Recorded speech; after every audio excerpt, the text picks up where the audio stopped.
The girl's voice was soft, sweet, and strangely certain. Blake Monroe, billionaire CEO, stopped in his tracks. The hem of his tailored suit fluttered lightly in the breeze, and for the first time, his eyes turned to the child. The bench outside the company entrance. Every day at exactly 3 p.m., she sat there, clutching her school bag. She waited until the cleaning staff finished their shift, until her mother finished hers. Today, that girl spoke to him. "My mom's still working. She cleans your office. I wait here till she's done."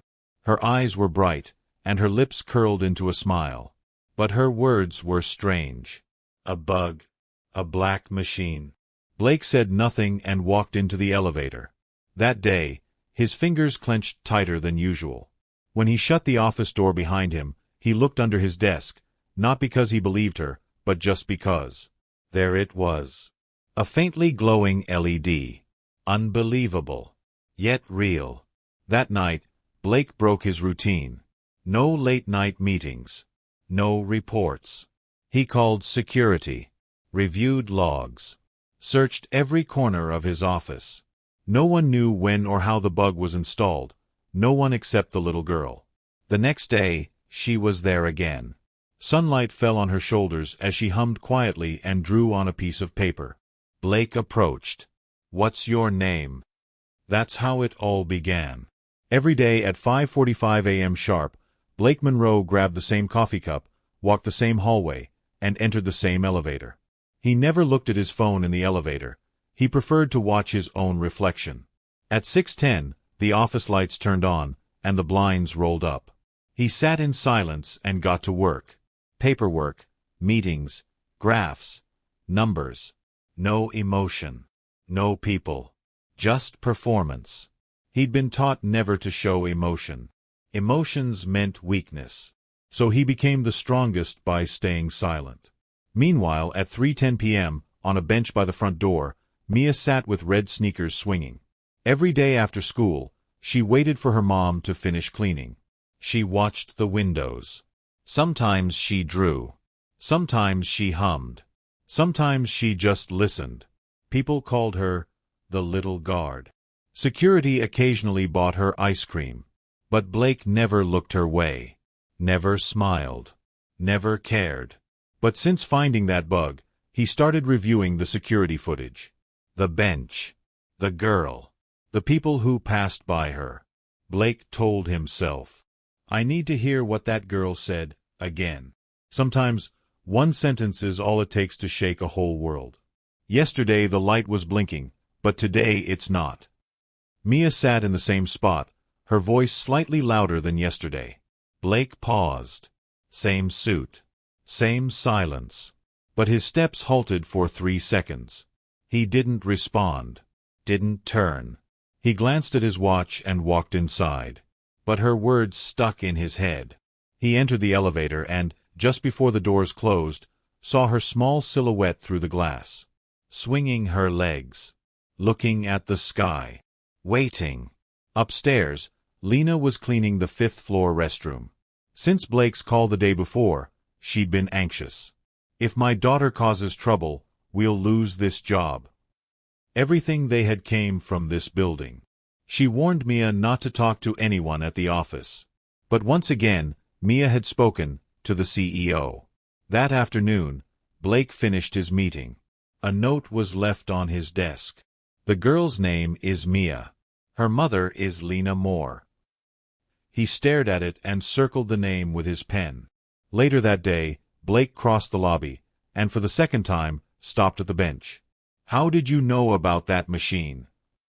Mia smiled. "I don't know. Some man talked about it. I was just sitting here. You can hear everything from here. Everything." For the first time, Blake realized the bench outside wasn't outside at all. It was right in the middle of the truth. The office was still quiet. At 6:10 a.m., just like always, lights flicked on and blinds rose automatically.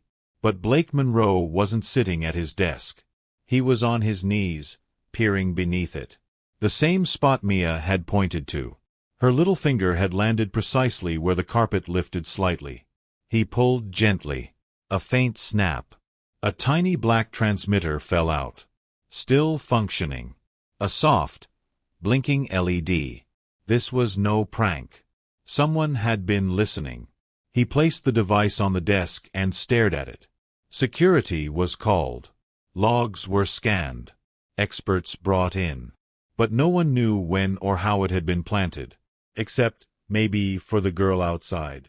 Blake looked out the window. Mia sat as usual, drawing, smiling, as if the world had never changed. Later, Lena received a warning from HR. Your daughter is causing concern. She was now on the list for potential layoffs. She sat silently in the supply room, clutching her phone. Meanwhile, Blake typed a single sentence. Who erased the records, and why? He knew then. The answer wasn't in the office. It was out there, on that bench. Blake gently placed the bug on his desk. Security's report had arrived. The device wasn't newly planted. It had been operating for at least 3 weeks. Since right after the executive turnover meeting. Someone inside the company had installed it.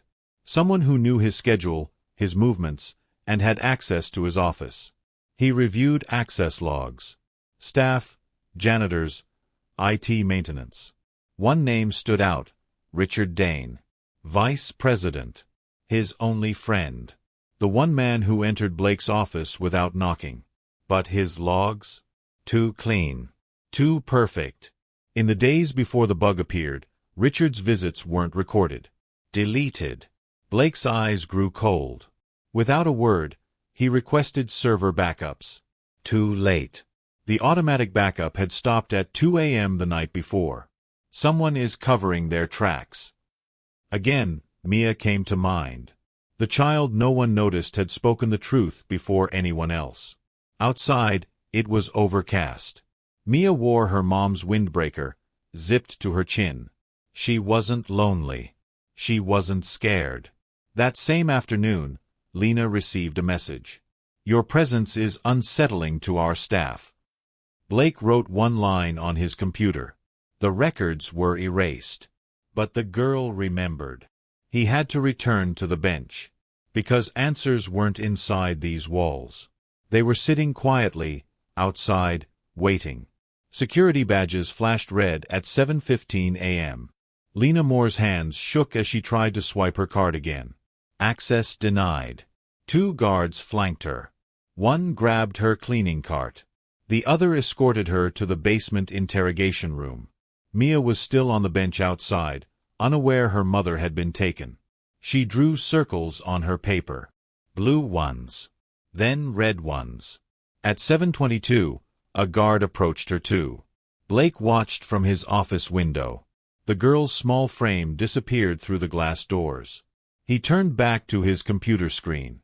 Typed one word. Proceed. The interrogation lasted 47 minutes. Lena sat with her hands folded, answering the same questions. How long had she worked here? Did she know about the surveillance device? Had anyone asked her to plant anything? Her voice cracked only once. When they asked about Mia. Blake's phone buzzed. A text from security. Clean. No evidence of involvement. He deleted the message. Walked to the elevator. Pressed the basement button. When the doors opened, Lena was walking out. Her eyes were red. Her uniform wrinkled. She looked at Blake for exactly 2 seconds. Then looked away. Behind her, Mia held a security guard's hand. The child had been crying. Blake said nothing. Stepped into the elevator. As the doors closed, he heard Mia's voice. Mommy, why did they ask so many questions? That afternoon, Blake's assistant delivered a file. Personnel records. Background checks. Employment history. Lena Moore, age 33. Previous occupation. Design assistant at Morrison & Associates. Terminated, March 2019. Reason. Company downsizing. But there was more. A photograph from 1995. A company Christmas party. Blake's father, CEO at the time, shaking hands with a young woman. The woman wore a blue dress and held a small award. Employee of the Month, Sarah Moore. Blake's fingers traced the edge of the photo. Sarah Moore. Lena's mother. His father had mentioned her once. The cleaning lady who'd stayed late to help with an important presentation. The one who'd found crucial documents left in a conference room. The one who'd never asked for anything in return. Blake closed the file. Walked to his window. Mia was back on her bench, drawing. As if nothing had happened. But something had changed. Blake's reflection in the glass looked different. Older. Tired. He picked up his phone. Dialed security. Released the mother and child from any further questioning. The next morning brought unexpected visitors. Richard Dane entered Blake's office without knocking. As always. But this time, he wasn't alone. 2 board members followed him. Their faces were grim. Richard's smile was too wide. His handshake lasted too long. Blake, we need to discuss the security breach. The meeting lasted 3 hours. Richard did most of the talking.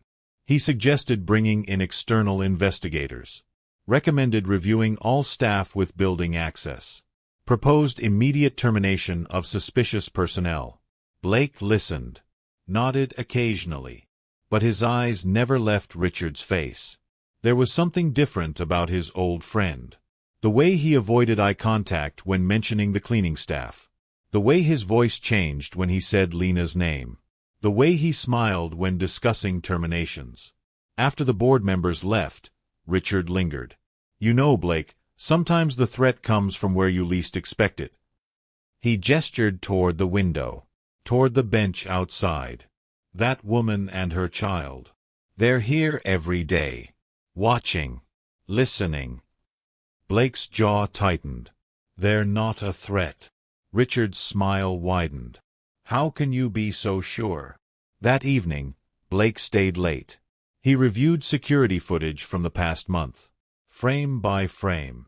Looking for patterns. Richard appeared in 17 different recordings. Always after hours. Always alone. Always heading toward the executive floor. But on 3 specific dates, the cameras had malfunctioned. The same 3 dates when sensitive board meetings had taken place. The same 3 dates when confidential information had somehow leaked to competitors. Blake's hands clenched into fists. His oldest friend.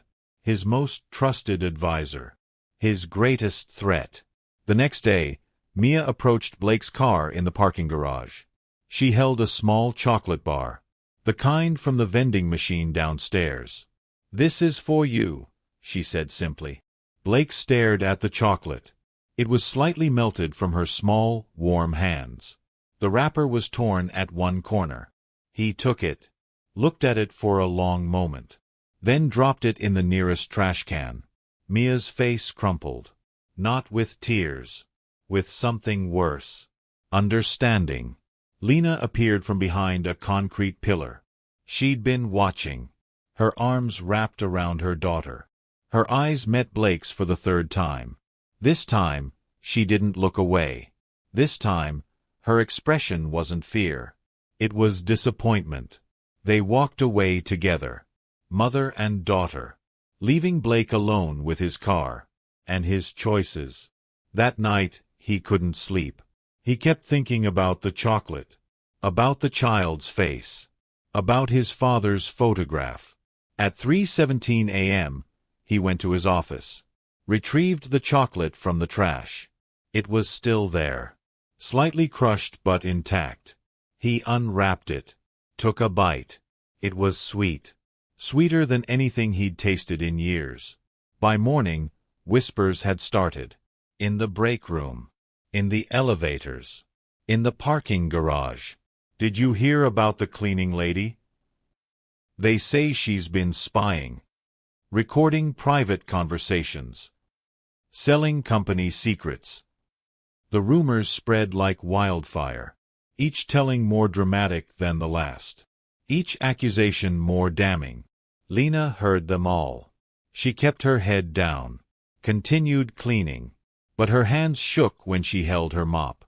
Mia noticed too. People stopped buying her ice cream. Security guards avoided eye contact.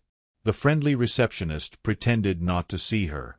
At lunch, Richard made his rounds, stopping at each department, expressing concern about security, mentioning the suspicious cleaning staff, suggesting everyone stay vigilant. His words were careful. Never direct accusations. Always plausible deniability. But the message was clear. By 3 p.m., when Mia took her usual spot on the bench, she was alone. Truly alone. For the first time since she'd started waiting there. Blake watched from his window. The child sat smaller than usual. Her drawings were darker. Her smile was gone. He picked up his phone. Started to dial security. To stop the rumors. To protect them. Then he stopped. Put the phone down. Turned away from the window. Because protecting them meant admitting he cared. And caring meant weakness. And weakness meant vulnerability. And Blake Monroe had spent his entire life learning that vulnerability was the one thing he couldn't afford. But as he walked away from the window, one thought echoed in his mind. Some prices are too high to pay. Even for a man who could afford anything. Blake's assistant found the envelope at 6:03 a.m. Taped to his office door. No name. No return address. Just a child's handwriting, for the man in the black suit. Inside, a drawing. Crayon on construction paper. A tall figure in dark clothes standing behind a desk. But the figure had no face. Just an empty oval where features should be. At the bottom, in careful letters, "You look sad, even when you don't show it." Blake's hand trembled. He crumpled the paper, threw it in the trash, then immediately retrieved it, smoothed it flat on his desk. The faceless man stared back at him. Empty. Hollow. True. For the first time in 20 years, Blake Monroe was late to a meeting. He sat in his chair at 9:47 a.m. instead of 9:30.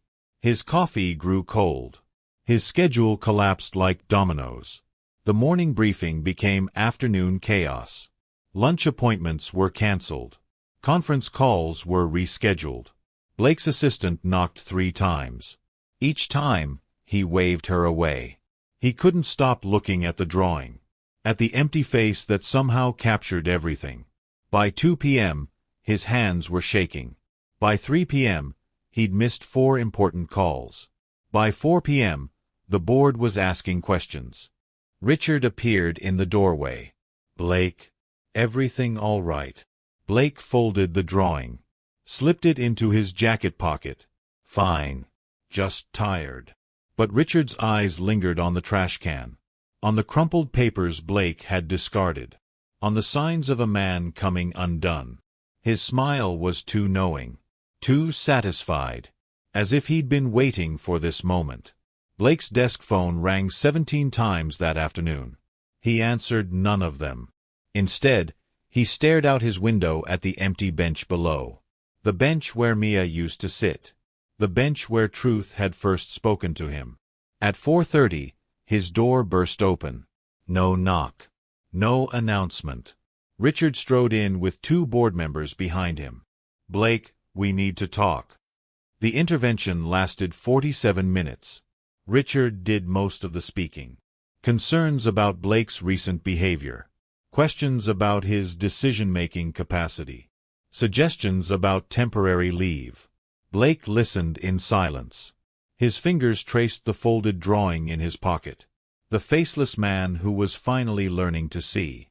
"I'm fine," he said when they finished. "Are you?" Richard leaned forward. "You've been distracted. Emotional. Making decisions based on feelings rather than facts. And that's a problem?"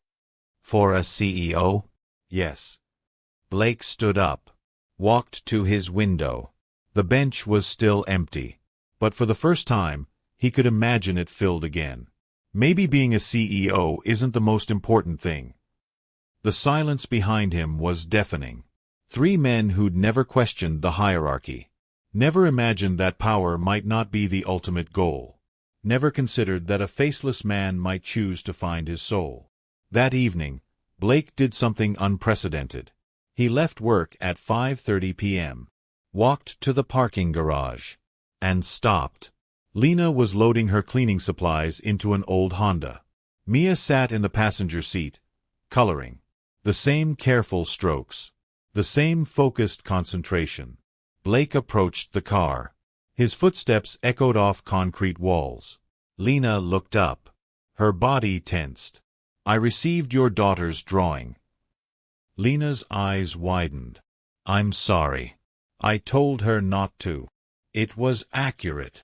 The words hung in the air between them. Mia looked up from her coloring book. Smiled. "Did you like it?" Blake studied the child's face. The hope in her eyes. The innocence he'd forgotten existed. "Yes," he said quietly. "I did." For the first time in months, Lena's shoulders relaxed. "She's been worried about you." "Worried?" "She says you never smile. That you look like you're carrying something heavy." Blake's throat tightened. A 7-year-old had seen what trained executives missed. What board members ignored. What he'd hidden from everyone, including himself. "I'm sorry," he said. The words felt foreign on his tongue. "For everything. The investigation. The rumors. The way I treated you both." Lena blinked. "Once. Twice. You don't need to apologize." "Yes, I do." The silence stretched between them, broken only by the sound of Mia's crayons scratching paper. She was drawing again. This time, the figure had a face. And it was smiling. The next morning brought devastation. Lena's termination notice arrived at 7 a.m. Effective immediately. Security breach concerns. No severance package. No references. She read it twice. Then folded it carefully. Placed it in her purse. Continued cleaning. Blake found out at 8:15. His assistant delivered the news with coffee and morning reports. The cleaning staff has been reduced. Security recommendations. Blake's cup shattered against the floor. Coffee splashed across his shoes. Porcelain fragments scattered like his composure. His assistant jumped back. "Who authorized this?" "Mr. Dane, sir. He said it was your decision." Blake was already moving. Past his assistant. Through the hallway. His footsteps thundered on marble floors. Executives pressed against walls as he passed. He burst into Richard's office without knocking. The door slammed against the wall. Richard looked up from his computer.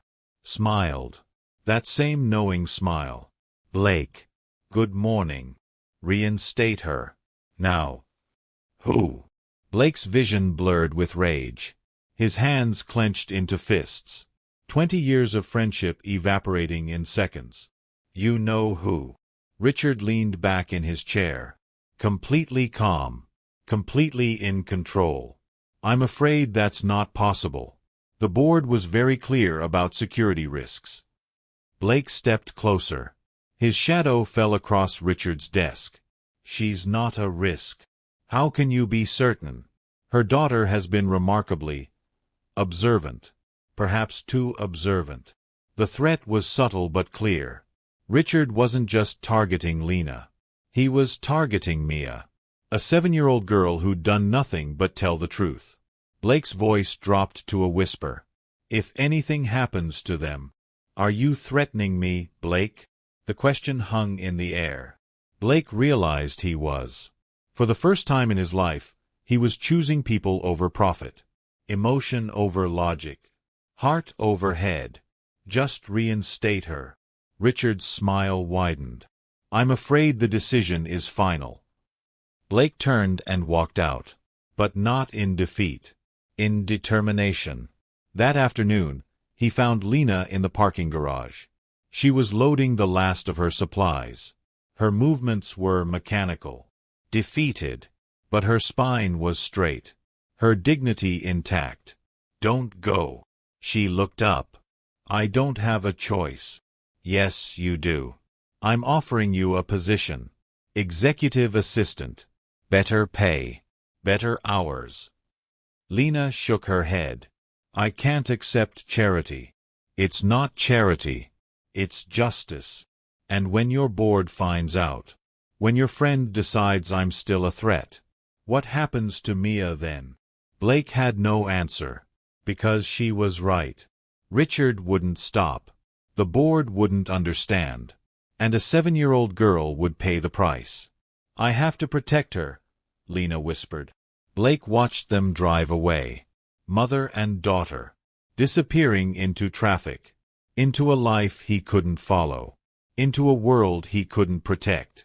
But as their taillights faded, something crystallized in his mind. A decision. A line in the sand. A choice between the man he'd been and the man he could become. He pulled out his phone, dialed his private investigator. I need everything you can find on Richard Dane. Financial records, phone logs, meeting schedules, everything. How far back? Blake thought of Mia's drawing, of the faceless man she'd seen so clearly, of the face he was finally ready to show. All the way back. I want to know who I've really been trusting. The investigation took 3 days. 3 days of Blake arriving early and staying late. 3 days of reviewing documents and analyzing patterns. 3 days of discovering that his oldest friend was his greatest enemy. Richard had been systematically undermining Blake's authority for months, feeding information to competitors, manipulating board decisions, planning a corporate coup. The surveillance device was just the beginning. Richard had been recording everything. Every private conversation. Every strategic decision. Every moment of weakness. Financial records showed payments to external firms. Phone logs revealed conversations with rival CEOs. Meeting schedules aligned perfectly with leaked information. But the most damning evidence was hidden in plain sight. Richard's calendar showed a pattern. Every major leak coincided with his after-hours visits to Blake's office. The same office where a child had overheard plans to plant surveillance equipment. Blake's hands shook as he compiled the evidence. 20 years of friendship. 20 years of trust. 20 years of betrayal.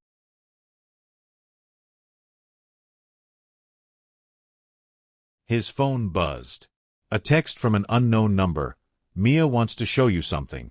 Meet us at Central Park. Bench by the pond. 3 p.m. Blake stared at the message. Lena had kept her phone number private. How had she gotten his? At 2:45, he was walking through Central Park. His first time there in 15 years. Families played on the grass. Children fed ducks by the water. Life continued in ways he'd forgotten existed. The sounds were foreign to him. Laughter, conversation, joy. Things that had been absent from his world for so long. He found them by the pond. Lena sat on a bench, reading. Mia was drawing in her sketchbook. The same focused concentration. The same careful strokes. But this time, she wasn't drawing people. She was drawing buildings. Specifically, his building. With remarkable detail. Windows in precise rows. Architectural features he'd never noticed. Angles and shadows that spoke of hours of observation. How do you remember so much?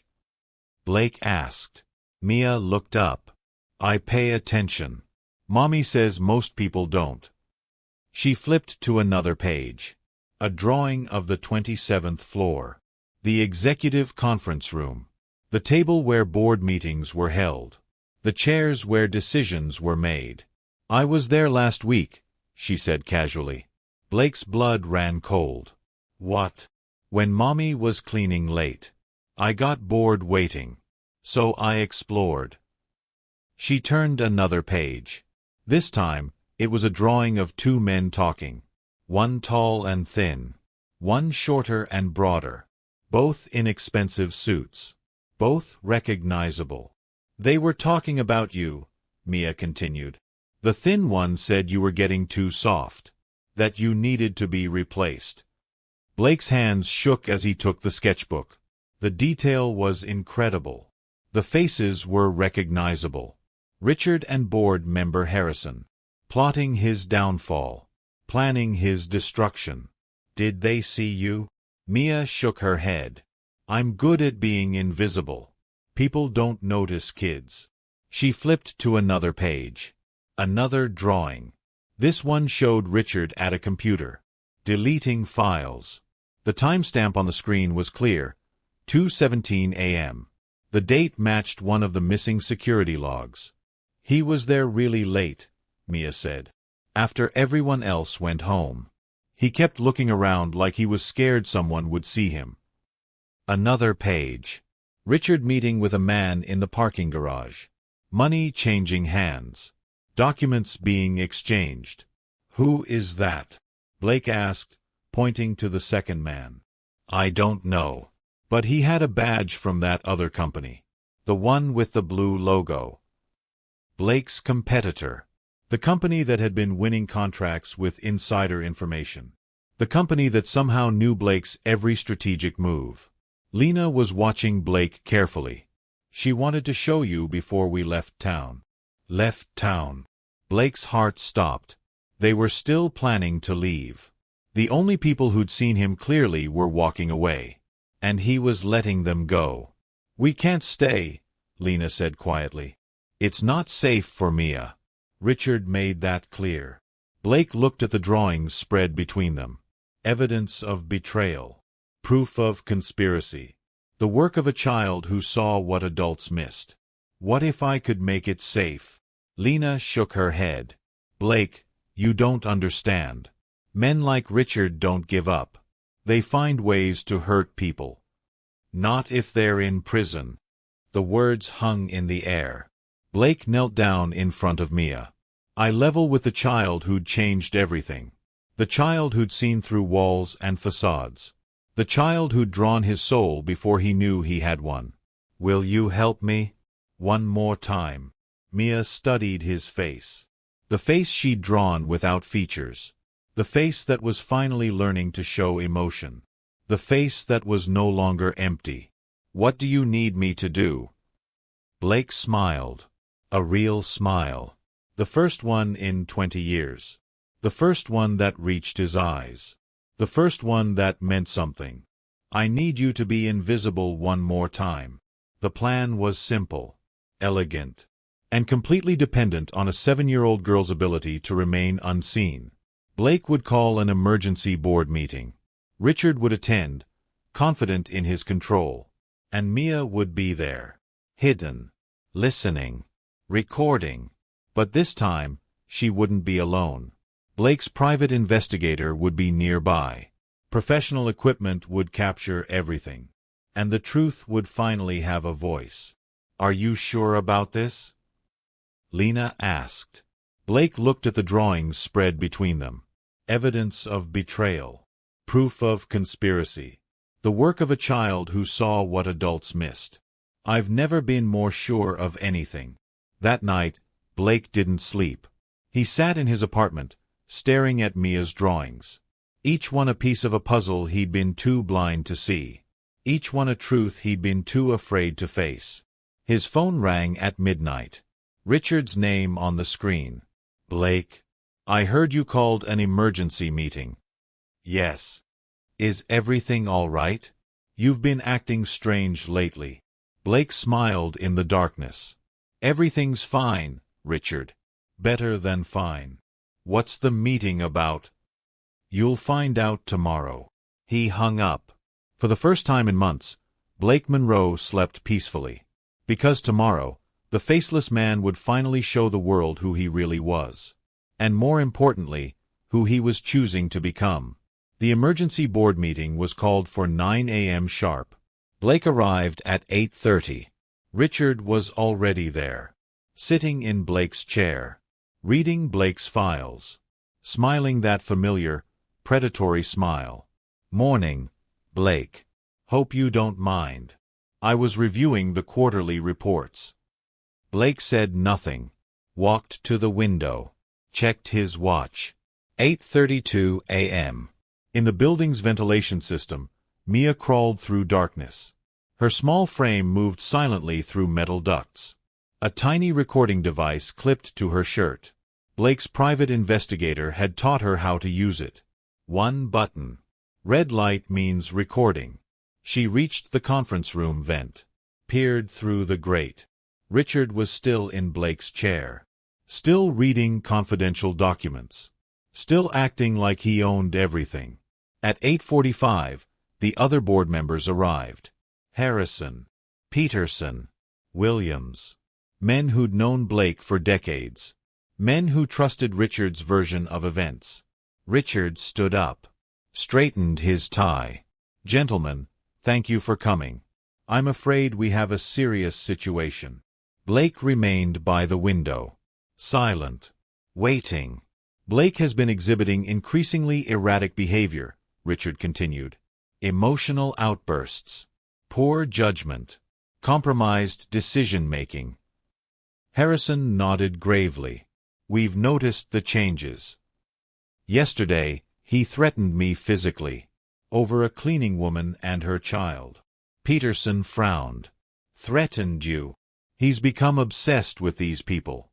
I believe they may be manipulating him somehow." Above them, Mia pressed record. The red light blinked steadily. Blake finally turned from the window. "Are you finished?" Richard's smile faltered. "Blake, we're all concerned about you." "I'm sure you are." Blake walked to his chair. Richard didn't move. The two men stared at each other. 20 years of friendship dissolving in silence. "Get out of my chair." Richard hesitated, then stood. But he didn't move away. "Blake, you're proving my point." "Am I?" Blake sat down, opened his laptop, connected it to the conference room's projection system. "Gentlemen, I'd like to show you something." The screen filled with financial records. Richard's financial records. Payments from competitors. Transfers to offshore accounts. Money that coincided perfectly with leaked information. Richard's face went white. "Where did you get those? Does it matter?" Blake clicked to the next slide. Phone records. Conversations with rival CEOs. Calls made minutes after confidential board meetings. "Blake, I can explain." "Can you?" Another slide. Security footage from the parking garage. Richard meeting with a man in a blue company jacket. Documents changing hands. Money being exchanged. The board members sat in stunned silence. 20 years of trust crumbling in real time. "There's more," Blake said quietly. He clicked again. Audio began playing. Richard's voice, clear and unmistakable. "Blake's getting too soft. Too emotional. The board will vote him out if we present the right evidence." Another voice responded, "And you'll take over?" "That's the plan." In the ventilation system, Mia smiled. Her recording device had captured everything. But Blake had more. The audio continued. Richard's voice again, "The surveillance device is just insurance. Once we have enough dirt on Blake, we move." "What about the cleaning woman?" "She knows too much. She'll be dealt with. Her and the kid." Harrison stood up abruptly. "Richard, what is this?" Richard was backing toward the door. "It's fabricated. Blake's desperate. He's trying to frame me." "Am I?" Blake's voice was calm. Deadly calm. He clicked one final time. The screen showed yesterday's security footage. Richard in Blake's office at 2 a.m. Planting another surveillance device. Copying files to a USB drive. Deleting security logs. "You forgot about the backup cameras," Blake said. Richard lunged for the door. But it was locked. Blake's security team stood outside. Waiting. "Sit down, Richard." "Blake, please. We can work this out." "Like we worked out the Harrison Industries deal? The one where you sold our strategy for $2 million. Harrison's face turned red. "That was you." Richard collapsed into a chair. His hands shook. His perfect composure finally shattered. "I needed the money. The company was failing. I was going to lose everything. So you decided to take mine instead.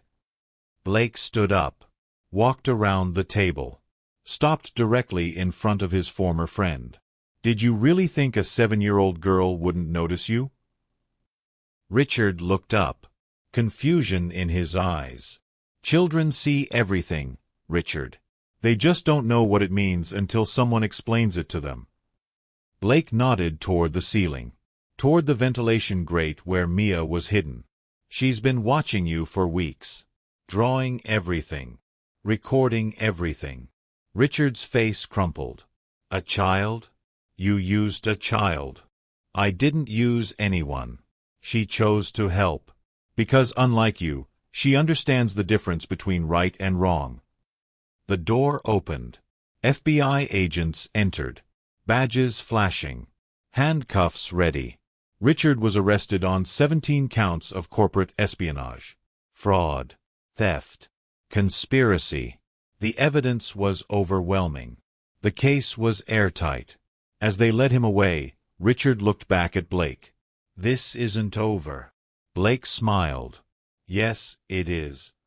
That afternoon, Blake held a press conference. Reporters packed the lobby. Cameras flashed. Questions flew.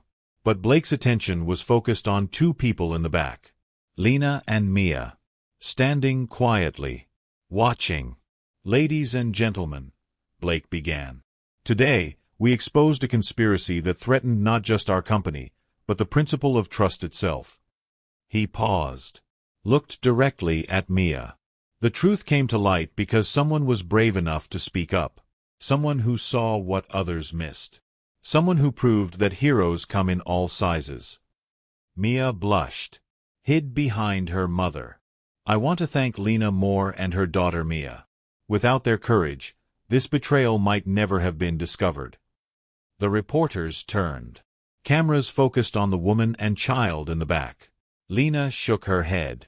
She didn't want attention, didn't want fame.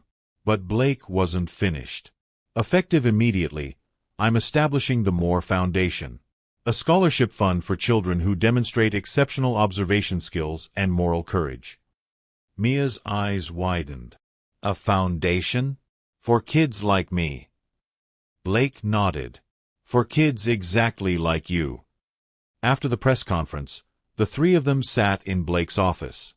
The same office where everything had started. Where a child's whispered words had changed everything. What happens now? Lena asked. Blake looked out the window. At the bench where Mia used to sit. Where truth had first found its voice. Now we rebuild. The company. The trust. Everything. And us. Blake turned back to them. That's up to you. Lena was quiet for a long moment. Then she smiled. Mia's been drawing again. She pulled out the sketchbook. Opened to a new page. A drawing of 3 people. A man in a suit. A woman in work clothes. A child with crayons. All of them were smiling. All of them had faces. All of them looked happy. What do you think? Mia asked. Blake studied the drawing. The man in the suit looked different from her earlier pictures. His face wasn't empty anymore. His expression wasn't cold. He looked human. I think, Blake said slowly, it's the most accurate thing you've ever drawn. 3 months after Richard's arrest, Blake Monroe did something unprecedented. He left the office at 5 p.m., walked 6 blocks to a small Italian restaurant, and waited. Lena arrived first, still nervous in public places with him, still adjusting to being seen as more than the cleaning lady. She wore a simple blue dress, the same color as her daughter's drawings. Mia bounced through the door 5 minutes later. School backpack bouncing, sneakers squeaking on tile floors. She slid into the booth next to Blake. Did you order yet? Blake shook his head. I was waiting for you. Good. Because I know what everyone should get. For the next hour, Mia directed their meal like a tiny conductor. Pasta for Blake because he needed to try something new. Salad for her mom because vegetables were important. Pizza for herself because she was 7 and pizza was perfect. Blake watched them. Really watched them. The way Lena cut Mia's food into smaller pieces. The way Mia saved the best bites for her mother. The way they moved around each other like dancers who'd rehearsed for years. "You're staring," Lena said quietly. "Sorry." "Don't be sorry. Just, this is new for us too." Blake nodded. New was an understatement. 6 months ago, he'd eaten every meal alone. In his office. In his apartment. In restaurants where no one knew his name. Now he was sharing breadsticks with a 7-year-old who insisted on feeding him bites of her pizza. "It's good, right?" Mia asked. Blake chewed thoughtfully. "It's perfect." And it was. Not the pizza. The moment. The feeling of belonging somewhere. Of being chosen by people who saw him clearly and chose him anyway. The next Saturday, Blake appeared at Lena's apartment building, carrying something large and wrapped in silver paper. Something with wheels. Mia opened the door in pajamas. Hair sticking up. Eyes wide. "What is that?" "Open it and see." She tore through the wrapping like a tiny tornado. Paper flew everywhere. Lena appeared from the kitchen, coffee mug in hand. "Blake, what did you—" Her words stopped. Because Mia was staring at a bicycle. Red with white streamers. A bell that actually rang. Training wheels that could be removed when she was ready. "It's mine." Blake knelt down to her level. "Every kid should have a bike." Mia threw her arms around his neck. Squeezed tight. Blake's breath caught. When was the last time someone had hugged him? When was the last time he'd let them? "Can we ride it now?" "It's 8 a.m., Lena protested. "Perfect time," Blake said. "The park will be empty." They spent the morning in Central Park. Blake running alongside the bike. One hand on the seat. One hand on the handlebars. Lena walking behind them with the first aid kit. "Let go." Mia shouted. "Are you sure?" "Let go." Blake released his grip. Watched as Mia wobbled forward. 5 feet. 10 feet. 15 feet before toppling onto the grass. She jumped up immediately. Grass stains on her knees. Dirt on her shirt. Grinning like she'd conquered the world. "Did you see?" "I did it." Blake had seen. But more than that, he'd felt something shift inside his chest. Pride. Joy. Love. The realization hit him like a truck. He loved them. Both of them. Completely. Terrifyingly. Irrevocably. That evening, after Mia was asleep, Blake and Lena sat on her apartment building's front steps. The bike leaned against the railing. Still shiny. Still perfect. "You didn't have to do that," Lena said. "I wanted to." Blake. Something in her tone made him look at her. Really look at her. She was beautiful. Had always been beautiful. But now she was something more. She was home. "I need to tell you something," he said. Lena's hands stilled on her coffee cup. "Okay." "I'm in love with you." The words hung in the night air. Simple. True. Terrifying. Lena was quiet for so long Blake thought she hadn't heard him. Then she stood up. Walked to the bike. Touched the red paint with one finger. "Blake, I can't." "Why not?" "Because you're you. And I'm me. And this," she gestured between them, "this doesn't work in the real world." Blake stood up. "What real world?" "The one where I was miserable. The one where I had everything and nothing at the same time. The one where I'm a single mother with a high school education who used to clean your office. The one where you're the bravest person I've ever met. Where your daughter saved my company.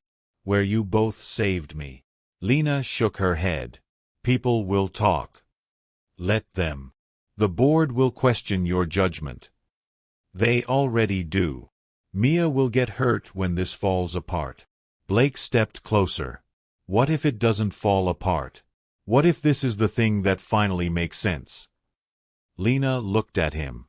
Her eyes filled with tears. I'm scared. So am I. You don't understand. I've been hurt before. Badly. And if you change your mind, I won't. You don't know that. Blake reached for her hands. She let him take them. You're right. I don't know what tomorrow brings. But I know what I feel today. And I know that feeling isn't going anywhere.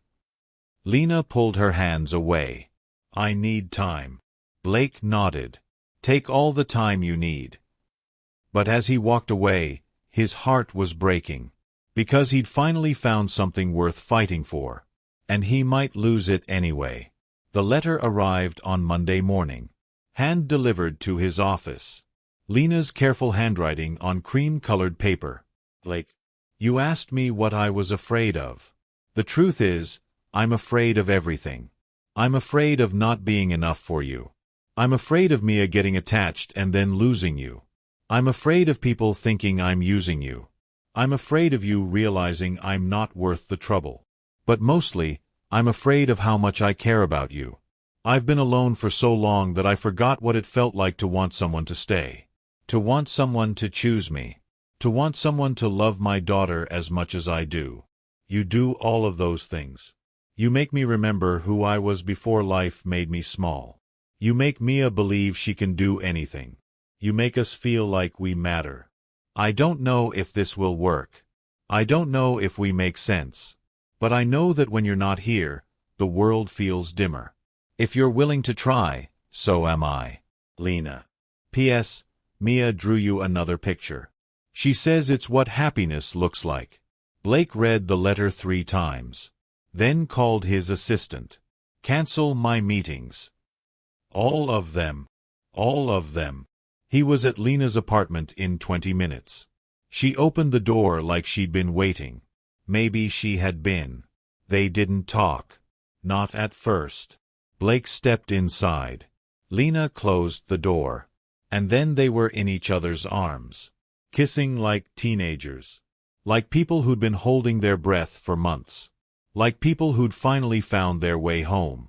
When they broke apart, Mia was standing in the hallway. Hair in pigtails. Backpack ready for school. Grinning like she'd planned the whole thing. Are you going to marry my mom? Blake and Lena froze. Mia, Lena started. Because if you are, I think you should ask her properly.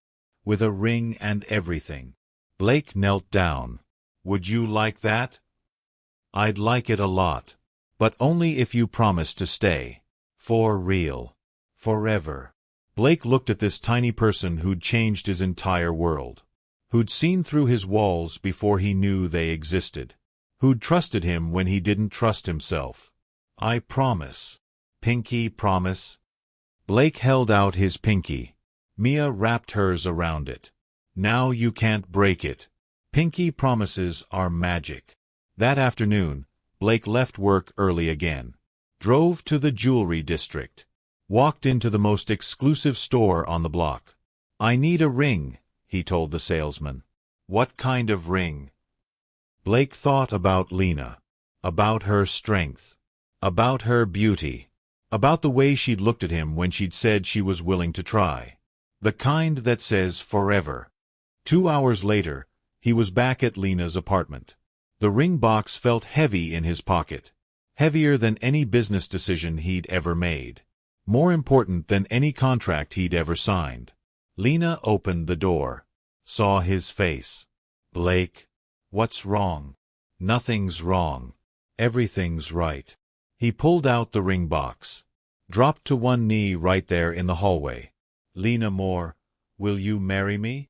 The ring was perfect. Simple. Elegant. A single diamond that caught the light and threw it back in rainbow fragments. Lena's hands flew to her mouth.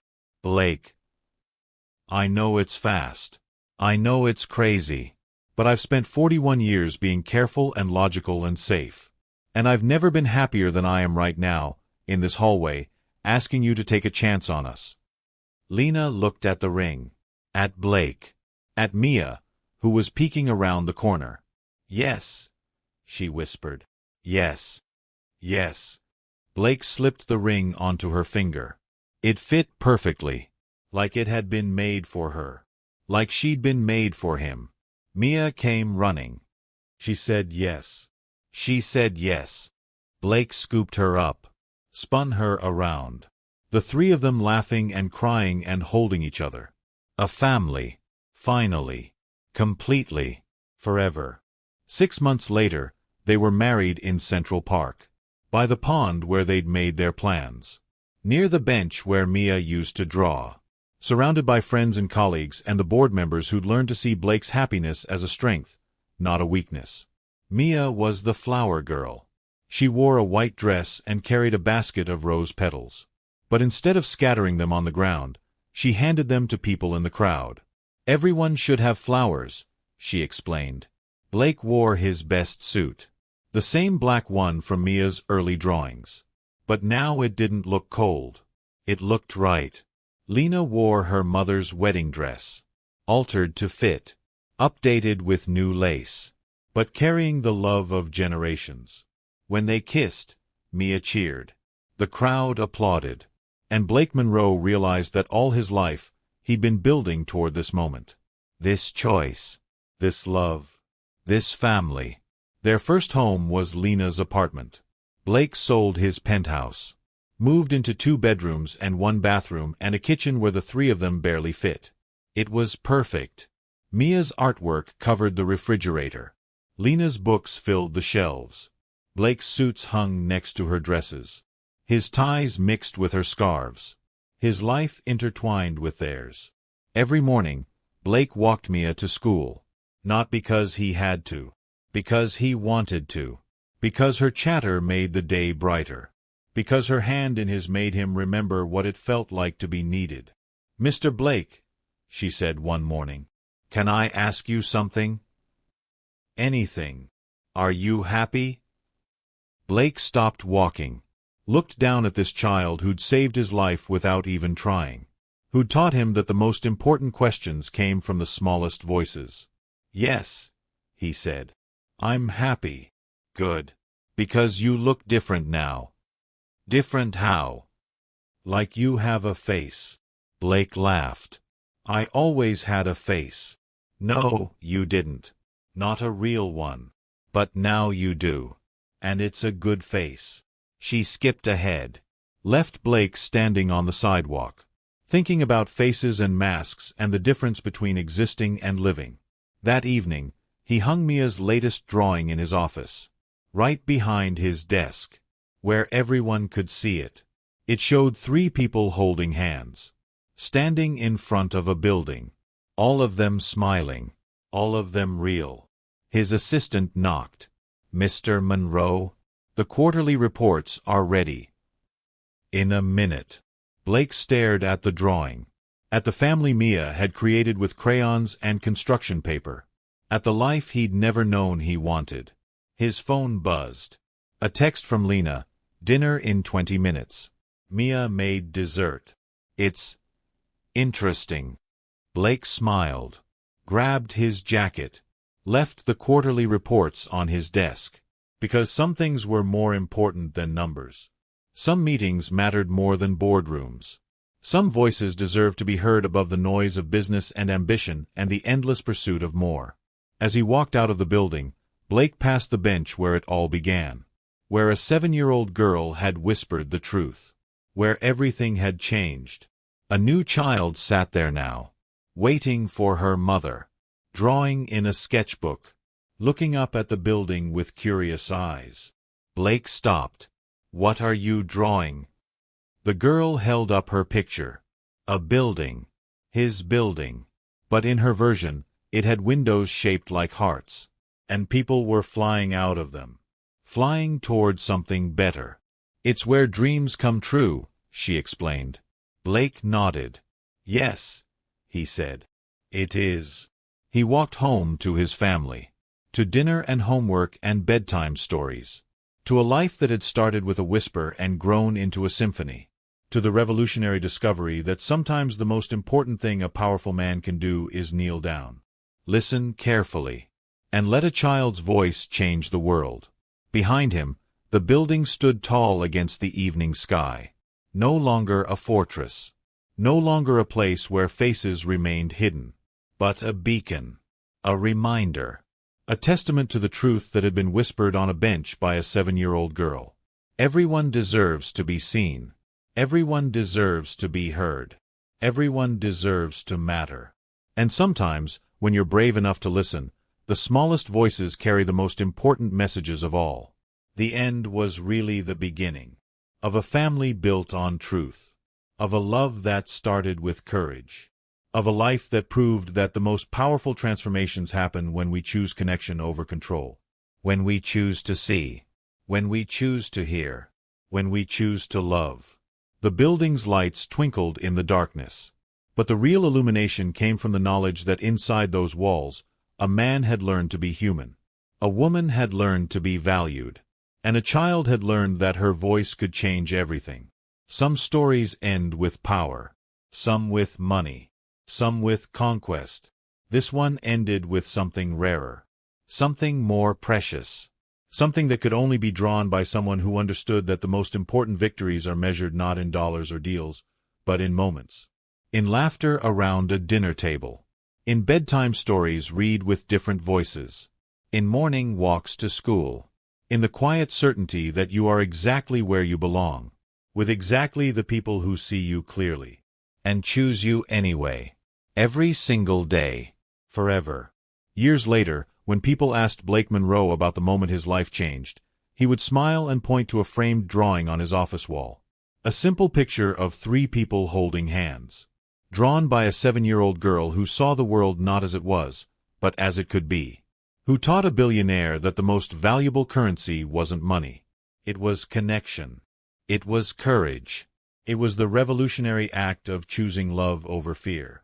And in the end, that choice had made all the difference. Not just for Blake Monroe. Not just for Lena and Mia. But for everyone who heard their story and remembered that heroes come in all sizes. That truth can be whispered by the smallest voices. That love can bloom in the most unlikely places. And that sometimes, the most important thing you can do is stop, listen, and let yourself be changed by someone who sees you clearly. Even when you can't see yourself at all. The story ended where it began. With a child on a bench. With a whispered truth.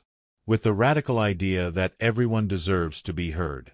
But this time, the bench wasn't empty. This time, the building wasn't cold. This time, the man in the black suit had a face. And a family. And a heart that had learned to beat for something more than profit. Something more than power. Something more than the endless pursuit of more. He had learned to beat for love. For connection.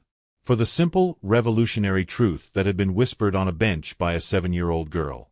Everyone matters. Everyone deserves to be seen. Everyone deserves to be heard. And when you're brave enough to listen, the smallest voices can change the world. One whisper at a time. One drawing at a time. One choice at a time. Until the whole world learns to see. Until the whole world learns to hear. Until the whole world learns to love.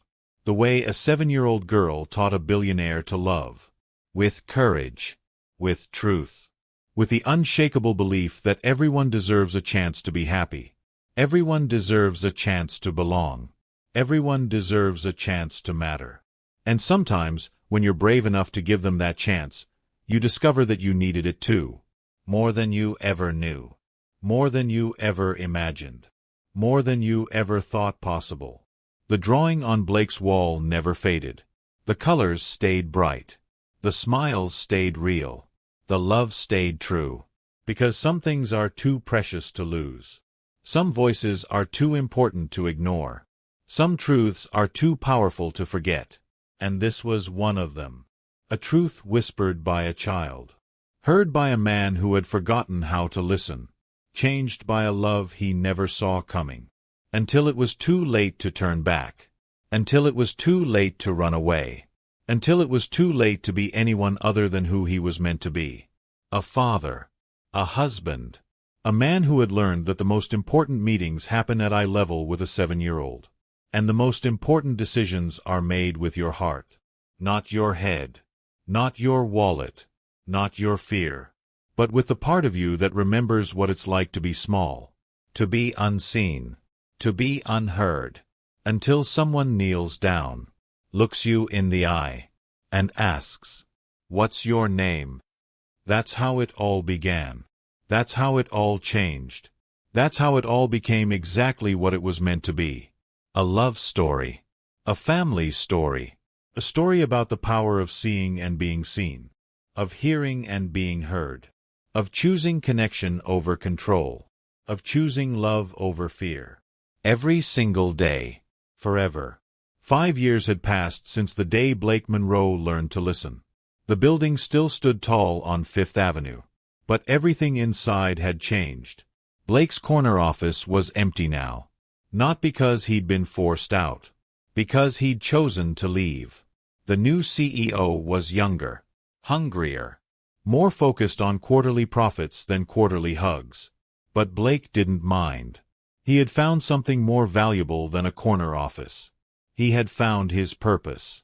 The Moore Foundation occupied 3 floors of a building in Brooklyn. Bright colors replaced corporate gray. Children's laughter echoed through hallways where silence once reigned. Art covered every wall. Not expensive paintings, but drawings. Thousands of them. From children who had learned that their voices mattered. Blake walked through the Foundation's main hall every morning at 8 a.m. Not because he had to. Because he wanted to see the magic happen. 12-year-old Mia sat at a round table with 5 other children. All of them drawing. All of them talking. All of them listening to each other. "Remember," Mia was saying to a shy boy with glasses, "adults think they know everything. But sometimes they forget to pay attention." The boy nodded seriously. "Like when my dad talks on the phone during dinner?" "Exactly. But if you draw what you see, they have to look. They have to understand." Blake smiled. His daughter had become a teacher. Not in a classroom, but in the way that mattered most. Heart to heart. Truth to truth. Child to child. Lena appeared beside him. She wore a graduation cap and gown. Today was the day. After 5 years of night classes and weekend study sessions, she was finally graduating from college. "Ready?" Blake asked. "Terrified," she admitted. "Good. That means it matters." They walked together toward the car. Behind them, children's voices rose and fell like music. The sound of a generation learning that they had power. That they had worth. That they had voices that deserved to be heard. The graduation ceremony was held in a small auditorium. Lena's name was called alphabetically. Lena Moore Monroe. She walked across the stage with her head high. No longer the cleaning woman who apologized for existing, but a woman who had learned her own value. Who had discovered that it's never too late to become who you were meant to be. Blake and Mia cheered from the audience. Loudly. Proudly. Without embarrassment. After the ceremony, they drove to Central Park. To the bench where it all began. Where a 7-year-old girl had whispered the truth that changed everything. The bench was occupied. A young mother sat there with her toddler. Both of them drawing with sidewalk chalk. Both of them laughing. Blake, Lena, and Mia found another bench nearby. Sat down together. Watched the world go by. "Do you ever miss it?" Lena asked. "The company. The power." Blake thought about it. About boardrooms and quarterly reports. About the weight of decisions that affected thousands of employees. About the loneliness of being at the top. "No," he said finally. "I don't miss being powerful. I like being useful." Mia looked up from her sketchbook. She was drawing again. Always drawing. But now her pictures were different. More complex. More hopeful. "What are you working on?" Blake asked. She turned the page toward them. It showed the foundation building. But in her version, it had wings. And children were flying out of the windows. Not escaping, but soaring. Toward dreams they were finally brave enough to chase. It's what happens when people listen, Mia explained. Blake nodded. Yes, he said. It is. A year later, the foundation received an unexpected visitor. Richard Dane. Released early for good behavior. Thinner than before. Grayer. Older. Blake met with him in the foundation's conference room. The same room where children learn to speak their truth. Where adults learn to hear it. I came to apologize, Richard said. Blake waited. He had learned the power of silence. Of letting people fill the quiet with their truth. I was jealous, Richard continued. Of your success. Your confidence. Your ability to make everything look easy. It wasn't easy. I know that now. Prison teaches you things. About yourself. About what really matters. Richard looked around the room. At the children's artwork on the walls. At the photos of foundation events. At the evidence of lives changed and voices heard. You built something beautiful here. We all did. I destroyed 20 years of friendship for money I didn't even need. Blake leaned back in his chair. Why are you here, Richard? Because I want to make amends. I want to help. If you'll let me. Blake studied his former friend. The man who had betrayed him. Who had threatened the people he loved. Who had chosen greed over loyalty. What did you have in mind? I have connections. Wealthy people who might want to donate. People who owe me favors. Blake was quiet for a long moment. Then he smiled. You can start in the mailroom. Richard blinked. The mailroom. Everyone starts at the bottom here. Everyone earns their place. Everyone learns that the most important voices often come from the smallest people. Richard nodded slowly. I understand. Do you? Because this isn't about money. It's not about connections or favors or climbing ladders. It's about remembering that every person matters. Every story deserves to be heard. Every child deserves to be seen. I understand, Richard repeated. And maybe he did. Or maybe he would learn. The way Blake had learned. The way everyone learned. One whispered truth at a time. That evening, Blake walked home to his family. To the apartment that was too small and too perfect. To the life that had started with a child's observation and grown into something miraculous. Mia was at the kitchen table, doing homework. Lena was cooking dinner. The radio played softly in the background. Normal. Ordinary. Beautiful. How was your day? Lena asked. Blake told her about Richard. About second chances and earned redemption. About the possibility that even broken people could learn to heal. Do you think he's changed? She asked. I think he wants to change. And sometimes that's enough to start with. Mia looked up from her math problems. Are you going to draw him a picture? She asked Blake. What?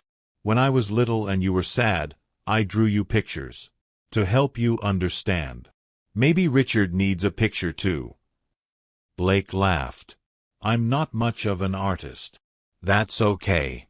The best pictures aren't about being good at drawing. They're about showing people how you see them. Later that night, after Mia was asleep and Lena was reading, Blake sat at the kitchen table with a piece of paper and a box of crayons. He drew a building. The foundation. But in his version, it had doors. Lots of doors. All of them open. All of them welcoming. At the bottom, he wrote, everyone deserves a second chance to find their voice.